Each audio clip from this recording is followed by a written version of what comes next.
अस्सलामुअलैकुम। आज हम पढ़ेंगे जमात चाहरूम ईवीएस का हिस्सा अव्वल मज़मून का सबक नंबर 4 पीने का पानी। अब यहाँ पे आपको एक तजुर्बा करना है। एक कांच के गिलास में आधा गिलास पानी लीजिए, एक कांच का गिलास लीजिए, उसमें आधा गिलास आपको पानी लेना है। इसमें 1 चमचा शक्कर मिलाकर शक्कर चमचे से उसे हिलाना है। ये तजुर्बा नीचे दी हुई हर शय पर करना है। यहाँ पर आपको हर शय दी गई है जिस पे आपको ये तजुर्बा करना है। जैसे कि यहाँ पे दिया गया है नमक, शहद, धोने का सोडा, फिटकरी का सफ़ूफ, रेत, गेहूं का आटा, लकड़ी का भूसा, हल्दी का सफ़ूफ और थोड़ा सा तेल। इन सारी चीज़ों पे आपको ये तजुर्बा करके देखना है। हर नई शय इस्तेमाल करने से पहले गिलास को अच्छी तरह से धोकर साफ़ कर ले। आपको क्या मालूम हुआ? शक्कर, नमक, धोने का सोडा, फिटकरी का सफ़ूफ जैसी अशिया पानी में डालकर हिलाने पर गायब हो जाती है। आपको क्या पता चला यहाँ पे कि जब आप शक्कर, नमक, धोने का सोडा, फिटकरी का सफ़ूफ जैसी पानी में ये जब अशिया डालते हैं तो वो वहाँ पानी में गायब हो जाती है, वो पानी में मुकम्मल तौर पर हल हो जाती है। लेकिन रेत, गेहूं का आटा, लकड़ी का भूसा, तेल, लकड़ी के सफ़ूफ के साथ ऐसा नहीं होता। हिलाने पर भी वो पानी में पूरी तरह हल नहीं होते। इससे क्या ज़ाहिर होता है? इससे चंद अशिया पानी में हल हो जाती है और चंद अशिया पानी में हल नहीं होती। इससे ये चीज़ ज़ाहिर होती है। हलशुदा शय बर्तन के पानी में पूरी तरह फैल जाती है। नमक पानी में हल होते ही बर्तन के पानी का जायका नमकीन हो जाता है। शक्कर हल होकर पानी मीठा हो जाता है। जब आप नमक डालते हैं पानी में तो वो क्या होता है? नमकीन हो जाता है। जब आप शक्कर डालते हैं तो वो पानी मीठा हो जाता है। नया लफ्ज़ यहाँ पर एक दिया गया है महलूल। अब महलूल क्या है? पानी में जब कोई शय हल हो जाती है तो पानी और उस शय का आमेज़ा तैयार हो जाता है। इस आमेज़े को शय का महलूल कहते हैं। जब भी आप कोई शय पानी के अंदर डालेंगे और वो पानी में हल हो जाएंगी तो पानी और वो डाली गई शय का क्या बनेगा? आमेज़ा। उस आमेज़े को आप बोलते हैं महलूल। अगर किसी को दस्त और क़य होने लगती है तो हम उसे पानी में नमक और शक्कर का महलूल बनाकर पीने के लिए देते हैं। इस महलूल को जन संजीवनी कहते हैं। नमक और शक्कर का जब आप महलूल बनाते तो वो महलूल जन संजीवनी कहलाता है। अस्पताल में मरीजों को स्लाइन लगाते हैं। स्लाइन यानी नमक का महलूल। देखिए बच्चों, आपको ये याद रखना है कि आपको जो अस्पताल में जो स्लाइन लगाया जाता है तो वो स्लाइन क्या रहता है? नमक का महलूल रहता है। बाज़ वक्त स्लाइन में ही दूसरी दवाएं डालकर मरीज को दी जाती है।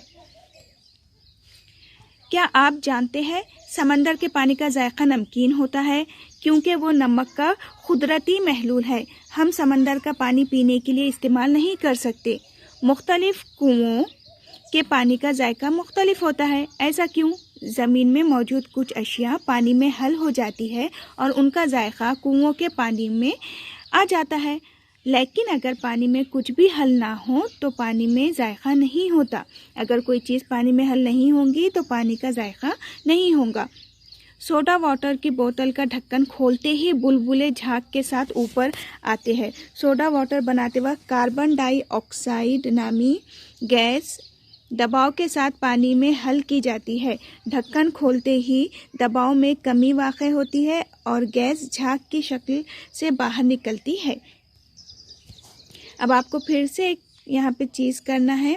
एक बर्तन लीजिए, आप उसमें पानी डालिए। एक अच्छा बड़ा बर्तन लीजिए, उसमें ये पानी डालिए और उसके बाद उसमें आपके कंपोस्ट बॉक्स में से प्लास्टिक की पट्टी, रबर, पेंसिल का टुकड़ा, पेंसिल तराश कर, रबर बैंड, प्रकार वगैरह जो भी है इसमें डालिए। देखिए इसमें ये डाली हुई चीज़ें हैं। या फिर घर में से आप स्टील का चमचा, प्लास्टिक का छोटा चमचा, मूंगफली के छिलके, कील, स्क्रू, सिक्के जो भी डालना चाहते हैं इसमें डालिए। या तितलियाँ, कंकर, पत्ते, मिट्टी वगैरह भी इसमें आप डालकर देखिए। ये तजुर्बा कीजिए। इसमें सारी ये चीज़ें डालकर देखिए क्या होता है। इससे क्या ज़ाहिर होता है? बाज़ चीज़ें पानी में तैरती है और बाज़ डूब जाती है। आपको क्या पता चलेगा कि कुछ चीज़ें पानी में ये देखिए डूब गई और कुछ चीज़ें ऊपर पानी में तैर रही है। पानी पर तैरने वाली अशिया पानी से हल्की होती है और डूबने वाली अशिया पानी से भारी होती है। जो पानी से हल्की रहेंगी वो ऊपर तैरेंगी और जो पानी से वजनदार होंगी, भारी होंगी, तो वो अंदर डूब जाएंगी। आइए ये करके देखिए। अब आपको फिर से कोई चीज़ करना है। आपको एक बीकर या एक इस्तेवाना लेना है, उसमें गदला पानी डालना है। अगर आपके पास गदला यानी कि ऐसा पानी जो शफ़ाफ नहीं है वो नहीं है, तो उसमें थोड़ी सी यहाँ पर क्या करो, मिट्टी डाल दो। आप मिट्टी भी डाल सकते हैं, छोटी मोटी तितलियाँ डाल सकते हैं, सूखे पत्तों के छोटे छोटे टुकड़े मिलाकर उसे गदला कर दीजिए। आपको क्या मालूम होगा ये करने से? पानी की तह में मिट्टी के ज़र्रात जमा हो जाते हैं, जबकि तिनके और छोटा कचरा पानी पर तैरता है। गाद जमा होने के लिए बहुत वक्त लगता है। ये नीचे जो गाद जमा होता है ना, उसके लिए बहुत वक्त लगता है। इससे क्या ज़ाहिर हुआ? मिट्टी के ज़र्रात पानी से वज़नी होते हैं, लेकिन जसामत में बेहद छोटे होने की वजह से उनकी तह नशीन होने की रफ्तार बेहद कम होती है और पत्तों के टुकड़े और तितलियाँ पानी से हल्की होती है।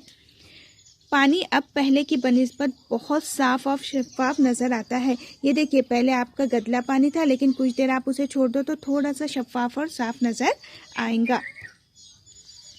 पानी को इस तरह काफ़ी देर तक साकिन हालत में रखकर गाद के नीचे बैठने को तहनशीन कहते हैं। जब ये आप साकिन हालत में रख देते, मतलब बिल्कुल भी नहीं हिलाते और इस तरह से छोड़ देते, तो पानी में ये जो गाद है वो नीचे तहनशीन हो जाता है, नीचे बैठ जाता है। गाद को हिलाए बगैर ऊपर का पानी दूसरे बीकर में डालें। ये ऊपर का पानी दूसरे बीकर में डालें। ये पानी पहले पानी की बनिस्बत साफ़ और शफाफ नज़र आता है। इसके बावजूद पानी में मिट्टी के ज़र्रात, बारीक ज़र्रात और दूसरा कचरा भी तैरता रहता है।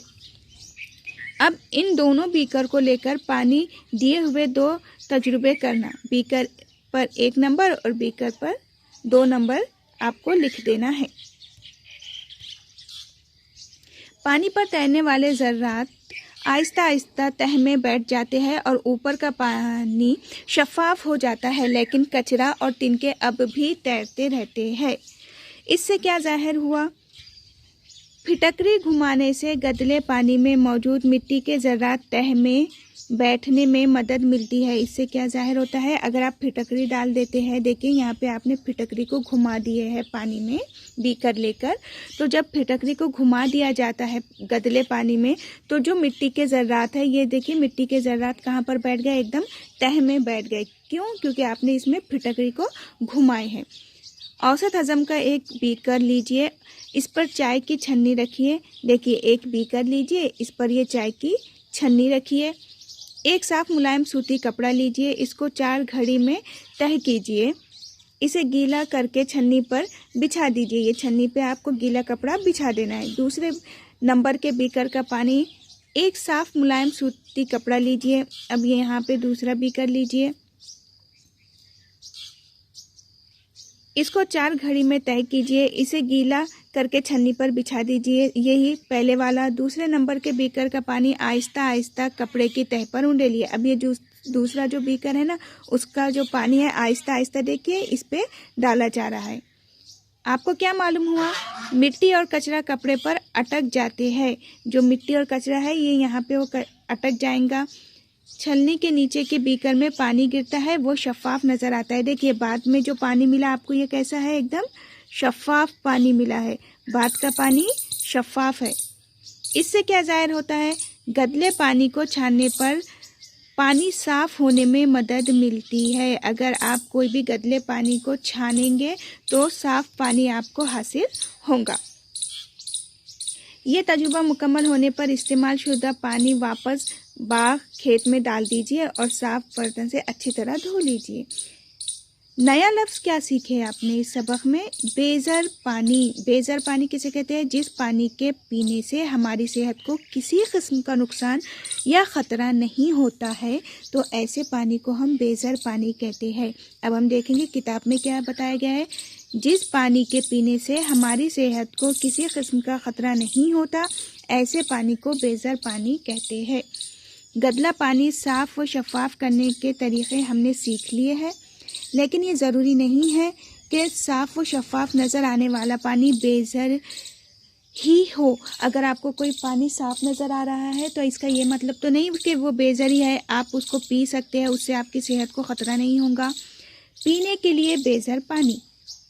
पीने का पानी बेज़र होना चाहिए। खालिस पानी में जायका नहीं होता, ये याद रखिए, खालिस पानी में जायका नहीं होता, रंग या बू नहीं होती। देखिए, पानी में जायका नहीं होता, उसका रंग और बू नहीं होती। पानी रंगदार नज़र आए या इसमें बू आए तो ऐसा पानी ना पिए। ऐसा पानी पीने से इंसान बीमार हो सकता है। बरसात का गदला पानी हम छानकर इस्तेमाल करते हैं। ज़रूरी हो तो उसमें फिटकरी घुमाते हैं या निथार लेते हैं। इसकी वजह से पानी का गदलापन कम हो जाता है।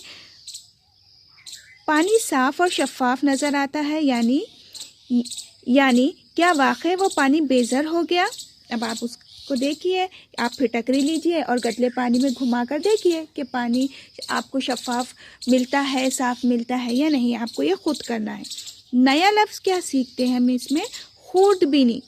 बेहद छोटी जसामत जो सादा आँख या अदसे के ज़रिए नज़र ना आए, उसे खूर्दबीनी कहते हैं। खूर्दबीनी जानदार, जसामत में बेहद छोटे जानदार। खूर्दबीन तजुर्बा गाहों में खूर्दबीन अशिया को देखने के लिए इस्तेमाल होने वाला आला। खूर्दबीन। क्या आप जानते हैं? अब आपको ये जो तजुर्बा दिया गया है, ये तजुर्बा करना है कि खूर्दबीन से आप कैसे मालूम कर सकते हैं।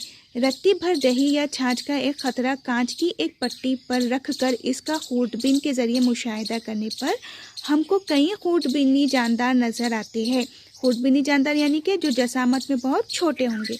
ये खूर्दबीनी जानदार दूध को दही में तब्दील करते हैं और हमारे लिए फ़ायदेमंद होते हैं। देखिए कितना फ़ायदेमंद होते हैं ये। लेकिन तमाम खूर्दबीनी जानदार मुफीद नहीं होते। कुछ खूर्दबीनी जानदार हमारे जिस्म में दाखिल होने पर हम बीमार हो सकते हैं। ऐसे खूर्दबीनी जानदार को नुकसानदा खूर्दबीनी जानदार कहते हैं। ऐसे खूर्दबीनी जानदार जो हमारे जिस्म में दाखिल होंगे और अगर हम उससे बीमार हो जाएंगे तो उन्हें हम नुकसानदा खूर्दबीनी जानदार कहते हैं। हमारे इतराफ़ में अनगिनत किस्म के खूर्दबीनी जानदार होते हैं। वो मिट्टी, हवा, पानी या चट्टानों पर कहीं भी हो सकते हैं। नुकसानदा खूर्दबीनी जानदार अगर पानी में मौजूद हो और हमें नज़र ना आए तो क्या ये कहा जा सकता है कि ऐसा पानी बेज़र है? बारिश के मौसम में अक्सर पेचिश या गैस्ट्रो जैसी बीमारियां होती है। बारिश के मौसम में देखिए बच्चों, अक्सर पेचिश भी होता है या गैस्ट्रो भी होता है। ऐसे वक्त पानी को बेज़र बनाने के लिए उसे निथार कर या छान कर उबालना चाहिए। पानी को जोश देने से पानी में मौजूद खूर्दबीनी जानदार ख़त्म हो जाते हैं और बीमारी का ख़तरा टल जाता है। इसलिए हमें पानी को उबालकर पीना चाहिए। अब हमने क्या सीखा? देखिए, सबसे पहली चीज़ क्या सीखी हमने कि चंद अशिया पानी में हल हो जाती है और चंद नहीं। चंद अशिया पानी पर तैरती है, कुछ डूब जाती है और पानी की तह में बैठ जाती है। गदला पानी साफ़ करने के लिए इसे साकिन रख देते हैं, यानी कि बिल्कुल बिना हिलाए उसे रख देते हैं। मट्टी तह में जमा होने के बाद पानी में फिटकरी घुमाई जाती है या पानी छानते हैं। छाने हुए साफ़ और शफ़ाफ पानी में भी खूर्दबीनी जानदार मौजूद होते हैं। सेहतमंद रहने के लिए ज़रूरी है कि पानी को बेज़र करके पिए। इसके लिए पानी को जोश देकर खूर्दबीनी जानदारों का खात्मा करना ज़रूरी है। आँख से नज़र ना आने के बावजूद इंतहाई छोटे जानदार की भी हमारी ज़िंदगी में बड़ी अहमियत होती है। अभी बताया गया है ना कि कुछ खूर्दबीनी जानदार फ़ायदेमंद है, जैसे कि दूध से दही बनना। अब यहाँ पे आपको मश्क दी गई है, सवालात दिए गए हैं, उसके बाद आपको यहाँ पे खाली जगह दी गई है, वो भी आपको करना है। देखिए यहाँ पे खाली जगह भी दी गई है। शक्कर, नमक जैसी अशिया पानी में डालकर हलाने पर वो डैश हो जाती है। क्या हो जाती है? वो बिल्कुल हल हो जाती है। अगर आप शक्कर और नमक जैसी अशिया को पानी में डालते हैं तो वो हल हो जाती है।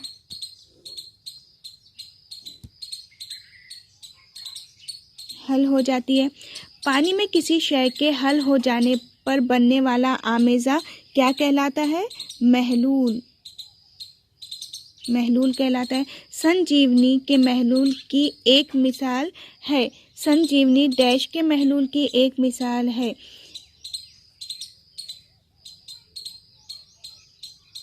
आमेज़ा बन जाता है वो।